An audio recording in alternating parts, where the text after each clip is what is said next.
Fala, meus queridos, como é que vocês estão? Tudo bem? Nesse momento meu coração se encontra bastante feliz, até porque por mais uma vez nós teremos uma novidade aqui nesse canal. Hoje, quem irá trazer a mensagem, a palavra de Deus ao teu coração, não serei eu, mas será o meu querido amigo e irmão em Cristo, o nosso querido pastor Nelson Caetano.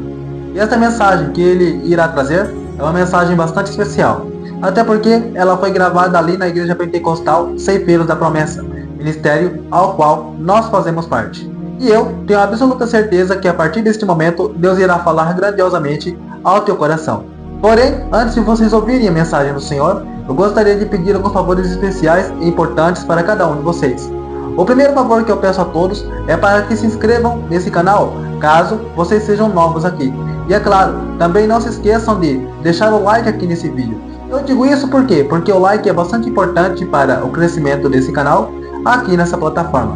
E semelhantemente também, não se esqueçam de compartilhar esse vídeo com as pessoas que vocês amam. Agora, sem demora, fiquem então com a mensagem, com a palavra do Senhor. Apocalipse, capítulo de número 21. Glória a Deus. O último livro da Bíblia Sagrada. O primeiro é o Gênesis.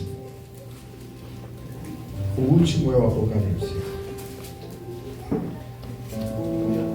O verso de número 7 diz assim: quem vencer herdará todas estas coisas.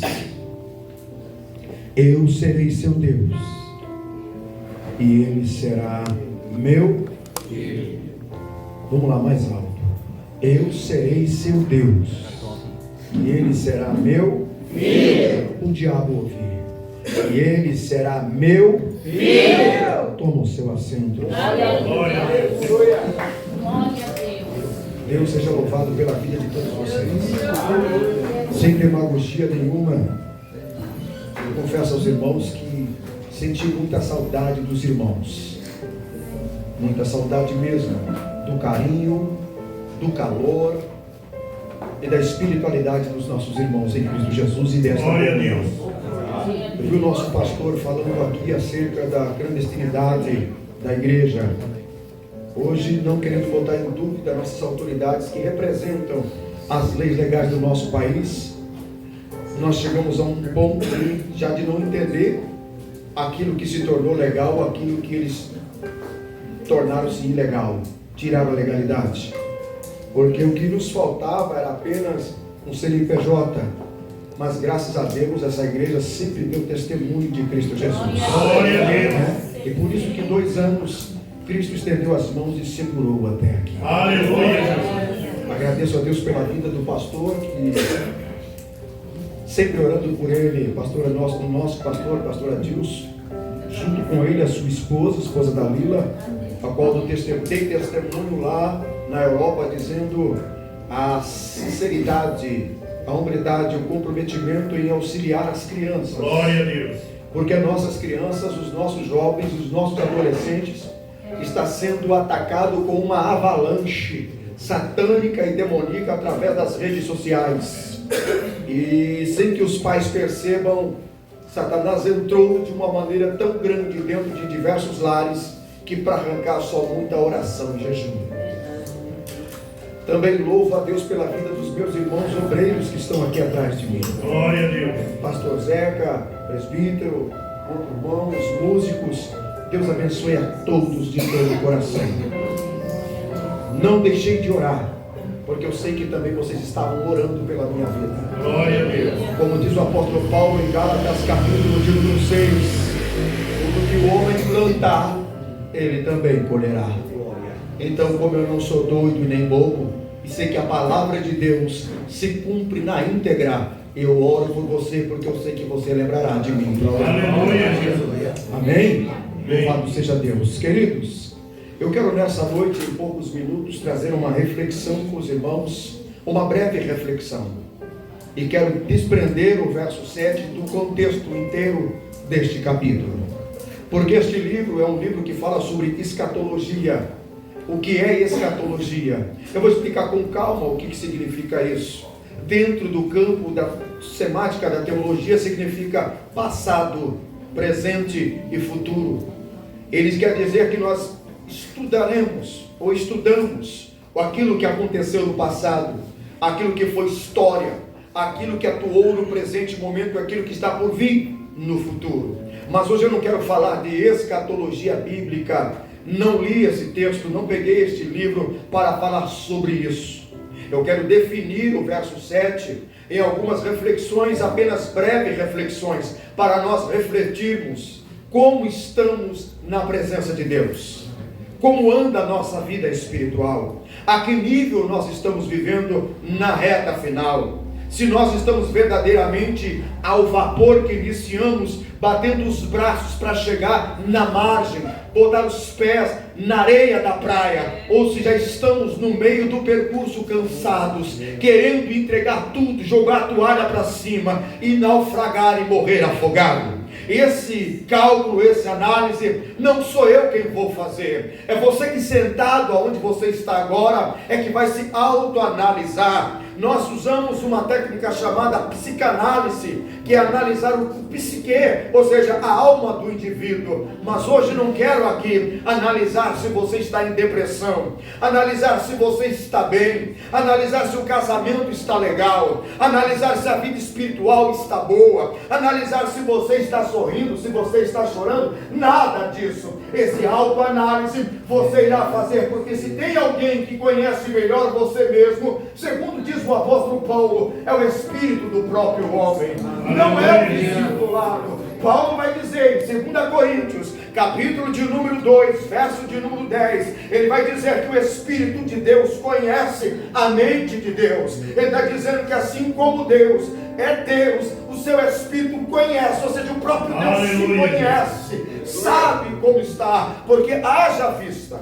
que Deus também se entristece, haja vista que Deus também se ira, haja vista que Deus também se alegra, haja vista que Deus também reage. Ai de nós, se Deus não reagisse. A misericórdia de Deus é a causa de nós estarmos aqui. Quantos acreditam nisso? Levanta as suas mãos. Eu queria que você glorificasse a Jesus, aplaudindo Ele agora nesse momento, porque nós estamos aqui, porque nós somos bons. Nós não estamos aqui porque somos supercrentes. Nós não estamos aqui porque oramos muito. Nós não estamos aqui porque temos grande conhecimento. Nós estamos aqui é porque a misericórdia de Deus ainda está sobre a nossa vida. Porque se não estivesse, ora, diga à igreja de Jesus Cristo, aonde você estaria agora? Aonde você estaria nesse momento? O que estaria fazendo se não fosse a misericórdia? Romanos capítulo de número 8, Paulo vai dizer, a partir do verso de número 25 e diante, até o 32, Paulo diz o seguinte, que quando nós nos encontramos na beira do precipício, pastor Zeca, quando nós nos encontramos, pastor, na beira da desistência, não é o amigo que bate no ombro e diz eu vou te ajudar, não é o amigo que diz eu te entendo, não é o amigo que diz eu sei o que você está passando, não é o amigo que diz você tropeçou, eu vou pegar você pela mão na sua e se colocar em pé. Não é isso que Paulo diz. Paulo diz que o Espírito sonda o coração, ele vê o coração e vai até a Deus e começa a interceder, dizendo não deixa, ela está fraquinha, não deixa, ele quer parar, não deixa, ele diz que vai parar, não deixa.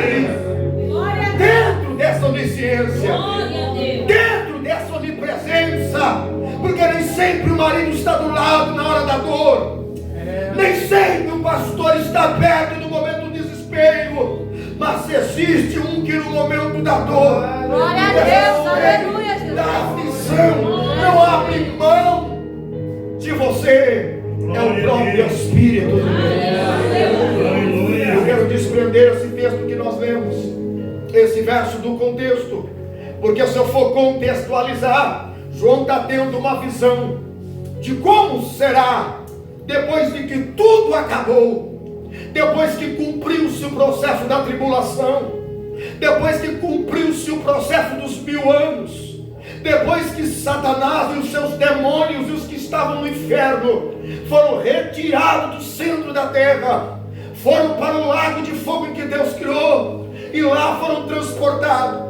E a terra voltou a ser aquilo que o livro de Gênesis descreve no capítulo 1 ao capítulo de número 2. Aquele paraíso fantástico, aquela habitação fantástica, aonde as pessoas, Adão e Eva e seus filhos antes da queda, tinham o prazer de habitar ali, porque ali antes da queda havia paz, havia tranquilidade, havia segurança, porque o salmista entendeu isso e escreveu no Salmo de número 91, dizendo: aqueles que habitam no esconderijo do Altíssimo, a sombra do Onipotente descansará. O salmista entendeu que se a plenitude de Deus está no lugar, pode entrar em guerra. Os mísseis da Rússia, os mísseis dos Estados Unidos, os mísseis da Ucrânia virar na sua direção, apontar para a sua casa. Sabe o que é que você vai fazer? Você vai deitar. Sabe o que é que você vai fazer? Você vai dormir, porque a plenitude, a presença daquele que é segurança está dizendo: pode dormir, pode descansar, que em volta de ti eu sou uma muralha. Aleluia, glória a Deus. Glória a Deus. Mas não é isso que quero falar nessa noite. Eu quero falar de uma classe de pessoas diferentes. No mundo aí fora fala que são especiais, diferenciados. Eu estou cansado de ouvir essa frase: você pensa fora da caixa. É uma pessoa diferenciada, é uma pessoa diferente das demais. Você pensa diferente, você pensa fora da caixa, porque é uma expressão que o mundo hoje está atualizando, falando para as pessoas. Mas essa classe que eu quero me referir aqui é uma classe de homens e mulheres diferentes. Homens e mulheres que não são super-heróis. Hoje há grandes mídias aí que criam criadores de filmes, os cineastas, criam lá o Incrível Hulk, que sofre uma metamorfose.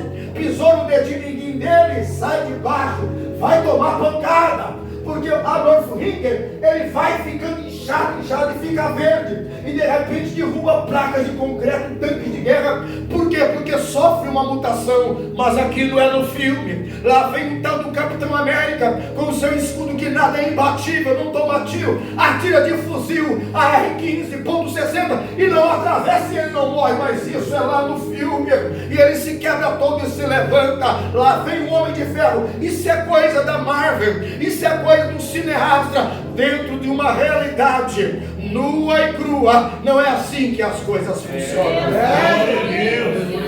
Nós se comparamos com uma realidade que Jesus, antes de deixar os seus discípulos, liberou 2 palavras. Quantas palavras ele liberou? 2. Não entendi. Quantas palavras? 2. Não se esqueça dessas 2 palavras.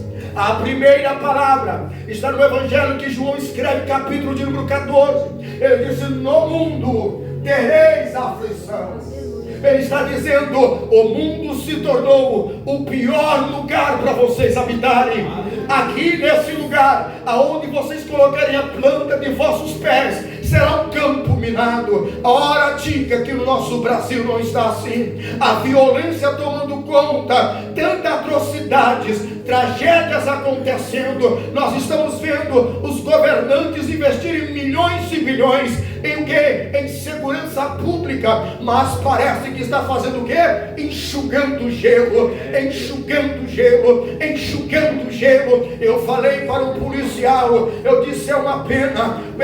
Disse: por quê? Eu disse: as nossas leis, ainda mais que se fossem rígidas, seria uma pena. Vocês continuariam enxugando gelo, pastor Zeca. Por quê? Enxugando gelo. Paulo vai dizer para a igreja de Éfeso, Éfeso capítulo de número 6, verso de número 10, ele diz: do demais, irmãos meus, revestivos do poder de Deus, revestivos de toda a sua armadura. E depois ele não deixa parado, ele disse: permaneça firme, põe os aparatos e permaneça firme, põe a revestimento, põe a armadura e não se mova, permaneça firme. Porque você não sabe de onde vem o golpe, você não sabe de onde vem a pancada, você não sabe se é nos seus pés que irão bater, você não sabe se é na cabeça que irá bater, não sabe se é no seu peito que irá bater, mas permanece firme, se reveste do poder, vista a armadura.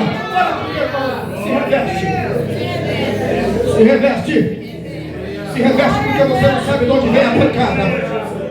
Se revista. Se revista. Aleluia. Pois bem, ele disse isso e depois ele vai descrevendo. A luta é contra astutas ciladas. Eu já encontrei pessoas, já discuti com pessoas que dizem: ah, mas existe espírito de pombagira e o senhor não acredita. Eu disse: não creio. Existe espírito de Zé Pilantra e o senhor não crê? Não creio. Acredita espírito de julgamento? O senhor não crê? Não creio. Ah, mas é porque o senhor é teólogo. Eu disse: me diz uma coisa: anjo tem sexo?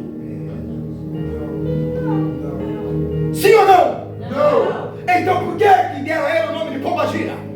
Se é um sexo feminino. Se quem caiu de lá foram anjos caídos, e eu sou obrigado a crer na mentira que me engoliu. Ah, mas eu não sei o que é caveira. Que caveira? Ela é um espírito criando um nome para atormentar a humanidade, para amedrontar a humanidade, para atrair e prender a humanidade com medo. Mas Paulo vai dizer o nome deles. Paulo diz que o primeiro nome é principado, segundo nome é potestade, terceiro é maldade, quarto, dominadores. Voltando ao que eu disse para o policial, vocês vão enxugar gelo. Por quê? Porque os dominadores é que estão agindo no mundo de forma deliberada, dominando a humanidade. Morre hoje um meliante que tirou a vida de um pai de família. Ele morre numa troca de tiro, morre por morte natural, ou morre dentro de uma penitenciária. Nascem 5 crianças. Aquelas 5 crianças vão crescendo, os pais vão ensinando. Entra dentro dos colégios, o ensinamento é diferente. Quando sai de lá, entram dentro dos quartos, pegam os seus celulares e ali começam a aprender. Ali vai ficando gênio, ali vai ficando crânio, ali vai virando mestres, vão ficando mestres. Por quê? De repente aquela seta vem na cabeça dele. Seu pai não pode te dar, sua mãe não pode te dar, seu primo não pode te dar. Como você adquire? Eu vou te mostrar como adquirir. Dá um golpe pela internet, roube as pessoas, assalte as pessoas. Ou seja, é mais um que suscita, vai só enxugar gelo. Jesus disse que este mundo seria um lugar difícil para nós habitarmos. Ele disse que não seria fácil. A segunda palavra nós lemos aqui agora. João entendeu porque ele experimentou. Depois de ter passado o que ele passou, ele pôde compreender. E o próprio Jesus liberou de novo outra palavra, dizendo: ao que vencer. Aleluia! Glória a Deus! Ao que vencer. O Senhor precisa vencer. Fala para o teu irmão: você precisa vencer. Pastora, a senhora precisa vencer. Presbítero, o senhor precisa vencer. Pastor, o senhor precisa vencer. A igreja de Jesus Cristo, você precisa vencer. Você precisa vencer. Você precisa vencer. Nós precisamos vencer. Aleluia! Mas olhe para cá. Não é uma briga simples. Não é uma briga fácil. É uma luta desigual. Primeiro, porque você não vê com quem você está lutando. Segundo, ele tem as suas artimanhas. Sempre terá os seus trejeitos para te atingir. Existem lugares que ele entra com tragédia, abala a vida emocional de pessoas que serviam a Cristo. De repente sofre uma perca. E o que acontece? O golpe é tão duro, o golpe é tão cruel, que a pessoa olha para Deus e se revolta contra Deus, dizendo: se o Senhor ressuscitou a Lázaro, por que não ressuscita ele? Por que não traz ele? E o Senhor olha lá de cima, fica quieto e disse: eu não te disse que no mundo tereis aflições? Eu não te disse que no mundo para você vencer? Se você vencer, eu serei teu pai. Tem pessoas que quando passa por esse golpe, automaticamente muda o seu comportamento espiritual. Satanás nessa hora se aproveita, chega bem pertinho no ouvido que está vendo. Se ele fosse teu Deus, ele não te desamparava. Se ele fosse teu Deus, ele não deixaria isso acontecer. Se ele fosse teu Deus, alguma coisa ele fazia. Por que é que ele não se fez? É porque ele não está nem aí com você. Covarde! Covarde! Ao mesmo tempo, ele induz um pai a matar uma mãe, deixando uma criança de 5 anos, de 3 anos, quando a polícia arromba a porta que entra, depois de 2 dias, tem uma criança agarrada num corpo já em estado de decomposição, gritando: me dá mamar, mamãe, me dá mamar, mamãe, me dá mamar, mamãe, porque ele não tem piedade. Jesus disse no capítulo 10, verso 10 do evangelho que João escreveu: ele veio matar, ele veio roubar, ele veio destruir, mas bem-aventurados somos nós que entramos pela porta da ovelha. Pergunta para o seu irmão: você entrou pela porta da ovelha? Você entrou pela porta da ovelha? Você entrou pela porta da ovelha? Se você entrou pela porta da ovelha, ele disse: mas eu vim para que tenha vida e a tenha em abundância. Pastor, eu não comprei um carro zero, mas você está vivendo na abundância de Deus. Pastor, eu pago aluguel, mas está na abundância da paz de Deus. Pastor, mas Deus ainda está na tua vida. Você pode aplaudir Jesus pelo que você tem? Pelo que você tem, você pode ser grato. Pelo que você tem, você pode ser grato. Estou pagando aluguel, mas Deus não te abandonou. Todo mês o aluguel chega. Acabou o arroz, mas a farinha não falta na sua panela. Todo mês Deus providencia. A luta seria desigual. Não é para qualquer pessoa. Quando Jesus disse: as portas do inferno não prevalecerão contra a minha igreja, a partir daquele momento, quem fez parte dentro desse corpo comprou guerra com o inimigo. E muitos crentes não têm noção disso.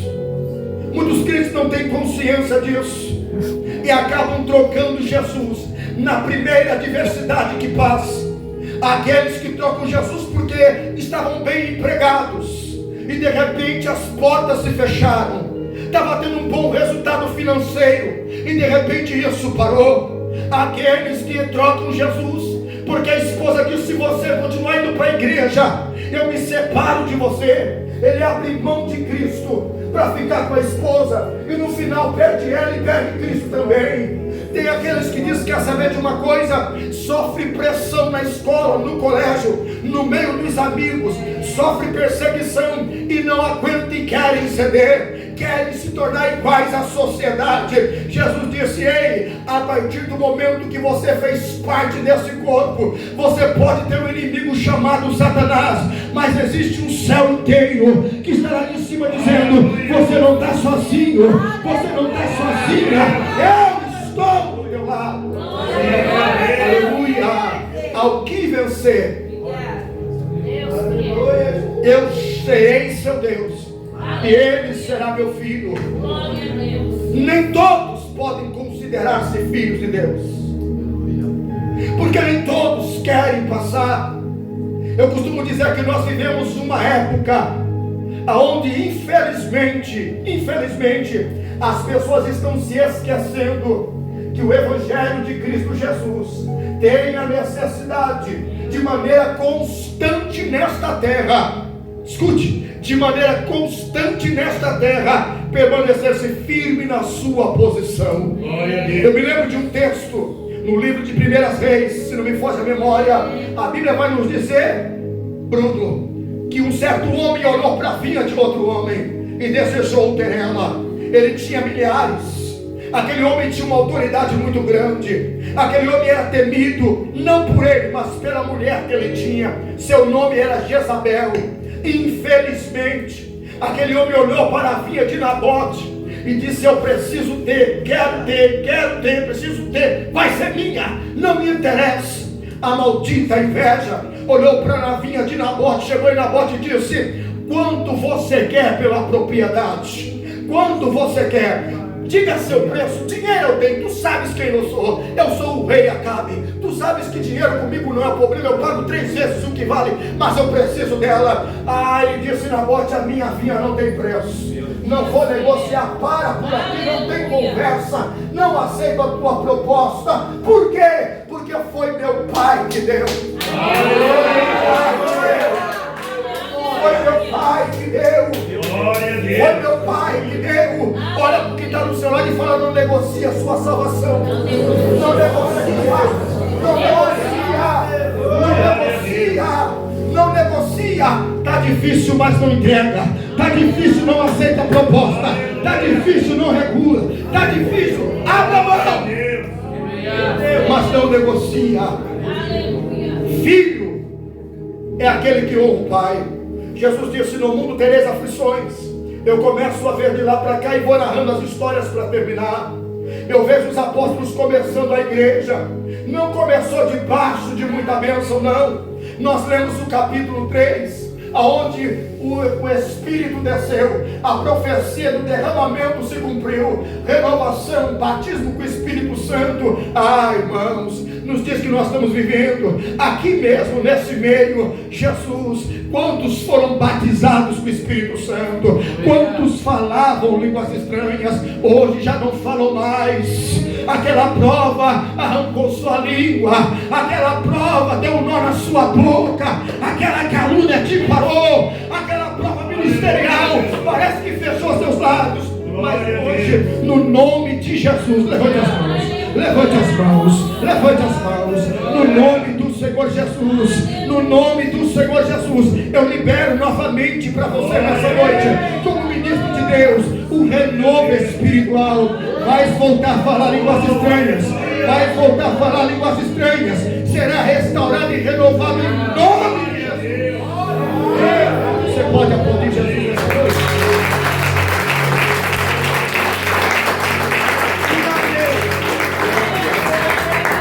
A igreja começou, houve o derramamento, mas um capítulo que pouco pregamos é Atos 12. Houve uma grande perseguição, houve mortandade. De lá para cá, a igreja começou a passar por esses todos flagelos. Porém, a igreja nunca parou. Porque a igreja está fundamentada em Cristo Jesus. É o que vencer, não é o que parar. É o que continuar, não é o que desistir. Se os seus pensamentos, ai pastor, o senhor não sabe o que eu estou passando. Eu estava na Europa, um obreiro olhou para mim e disse assim: pastor Zeca, e agora, pastor? Eu conheci o senhor negão e o senhor está branco, e agora? O que o senhor vai fazer? Eu disse: eu vou continuar resistindo. Eu vou continuar resistindo. Ele disse: se fosse eu, tinha parado, questionava Deus, botava na parede. Por quê? Por quê? Por quê? Eu disse: eu não posso fazer isso. Ele disse: por quê, pastor? Eu disse: eu não posso. Essa doutrina que uma determinada denominação, que eu não cito o nome, uma determinada denominação diz que você tem que pôr Deus na parede, é satânica, diabólica e demoníaca. Por quê, pastor? Porque se eu for ver bem mesmo, eu vou ver aqui o apóstolo, se eu prestarem atenção, João Batista, o que aconteceu com ele, servindo a Deus, quando olharam para ele, disse: João, aquele que você batizou, batiza mais. Ele disse: convém que ele cresça e que eu diminua. Ele disse: o meu tempo é chegado, vou sair de cena. Que João estava dizendo então cumpri meu tempo. O meu ministério acabou, eu vou sair de cena. De que maneira? Cortaram-lhe a cabeça. Pedro olhou para a igreja e disse: amados, não estranheis a ardente prova que surgiu no meio de vós. Roma estava pegando fogo, Roma estava definhando, porque o imperador queimou Roma, começou a culpar os cristãos. Sabe quem foi o alvo? O líder chamado Pedro. Ele sabia que os dias estavam contados, ele sabia que o momento dele estava se aproximando. Ele lembrou que Jesus Cristo disse: Pedro, agora tu és novo, mas tu vai ficar velho. Vai chegar dia que vão amarrar as suas mãos, vão te levar para um lugar que você não queira ir. Jesus estava se referindo, quando chegar o dia da sua partida, não resista, Pedro. Fique tranquilo que o seu tempo acabou, mas ele acabou aqui na terra, mas lá no paraíso ele continua eterno. Paulo está preso. Paulo ora e disse: Timóteo, vem depressa ter comigo, porque Tito me abandonou, amou o presente século. Paulo está dizendo: lembra da igreja de Tessalônica? Eu deixei Tito lá como pastor. Tito não aguentou a pressão do mundo, a proposta, as ofertas que o mundo fez. Ele abriu mão do ministério, abriu mão da minha companhia, abriu mão do evangelho e foi até o mundo. Agora vem depressa até comigo. Se você ainda é crente, vem depressa. Se você ainda permanece, vem depressa. E quando Timóteo não tem tempo de chegar lá, que ele viu que Timóteo foi impedido, ele vai escrever no capítulo 4, no segundo livro que ele escreve, ele diz assim: combati o bom combate. Glória a Deus. Acabei a minha carreira e guardei a minha fé.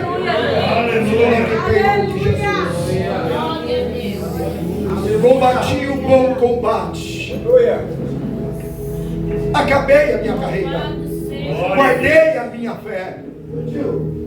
E depois, na sequência, Paulo perde a cabeça. Pegaram o servo de Deus agora para finalizar, o apóstolo João. Nenhum deles, escute, nenhum deles tiveram o privilégio que hoje, os nossos olhos que nós estamos vendo, a igreja do Brasil tem. Nenhum deles. Se você baixar aí agora, eu não quero te assustar, vê na sua casa o que os países asiáticos estão fazendo com os nossos irmãos. É muito forte. Se você não tem sangue no olho para ver, ou estrutura emocional, não veja. Como os crentes estão sendo caçados, como eles estão sendo dizimados em massa, e o governo de lá nada faz. Por quê? Porque chegamos à reta final. Muitos estão nadando de braçada. Eu sei que aqui dentro tem pessoas cansadas, pessoas que estão esgotadas emocionalmente, espiritualmente, e às vezes até no ministério, até na tua vida, na tua chamada, esgotado. E eu sei que isso não é fácil. Quantas vezes eu me deparei com isso na minha caminhada, quantas vezes eu me deparei em botar o rosto no chão e começar a chorar, e eu e Deus. Até um dia que eu perguntei para Deus, dizendo: Senhor, por que isso? Por que aquilo? Por que isso? E a resposta que Ele me deu foi: Zeca, lembra o que eu te ensinei na luz? Lembra nos dias claros, da luz do sol? Eu disse: lembro, Senhor. Então bota em prática na escuridão que você está hoje. Lembre-se que no claro, no escuro, eu nunca te abandonarei. Eu quero que você guarde na sua mente: é o que vencer, herdará o reino de Deus. É o que for até o final, herdará o reino de Deus. Satanás, de forma maciça e covarde, está infiltrando no nosso meio, no seio da igreja, falsos mestres, falsos ensinadores, falsas doutrinas, porque se ele não consegue derrubar você com uma vida de oração, ele vai tentar derrubar você com falta de discernimento. Precisamos orar, pedir a Deus discernimento espiritual, porque existe um espírito que está aí fora, fala igualzinho, canta igualzinho, prega igualzinho, age igualzinho, mas não vive a palavra igualzinho. Jesus disse: se você não praticar o que aqui está escrito, você não é meu discípulo. Não sou eu, é a Bíblia que está dizendo. João vai dizer: se a palavra que vos entreguei dele a vós, não em vós estiverem, vocês se fazem mentiroso, e a verdade dele não está em vós. Em outras palavras, nós que temos a palavra de Deus, não negociemos nossa vida espiritual. Eu encerro essa reflexão. Eu te disse que seria uma reflexão, uma breve reflexão.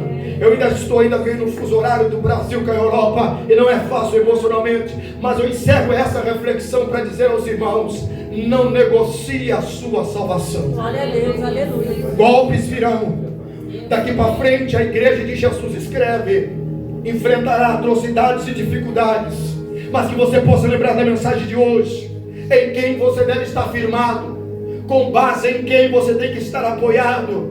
Não esteja apoiado em mim, não esteja apoiado no pastor, não esteja não, que nós não somos homens de Deus e que não oramos, não é isso. Paulo diz que o firme fundamento é Cristo Jesus Cristo, e aquele que sobre ele edificou precisa saber em quem edificou, no que é que você está fundamentado. Nós podemos falhar e tropeçar, mas você precisa continuar. Eu posso falhar e tropeçar, minha esposa precisa continuar, ela pode falhar e tropeçar, eu preciso continuar, os pastores podem, nós precisamos continuar. É por isso que você se analisa hoje em quem você está apoiado, em quem você está edificado. É no teu marido? É no teu esposo? É no teu bom emprego? É na tua igreja? Ou é na palavra de Deus? Ou é no fundamento da palavra de Deus? Se não for, faz uma retrospectiva na sua vida e se fundamenta na palavra. Busque a palavra, se alimente da palavra, vive a palavra, porque vai se cumprir na sua vida o capítulo 7 do Evangelho de Mateus. Jesus disse: eu vi dois homens, todos os dois passaram pela mesma tempestade, mas eu vi um só ficar em pé.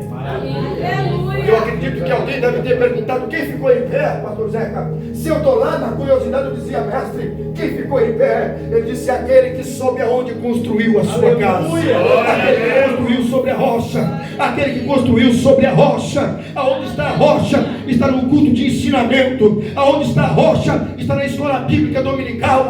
Aonde está a rocha? Está no ensino da palavra de Deus. Venha, se alimente, se fortaleça.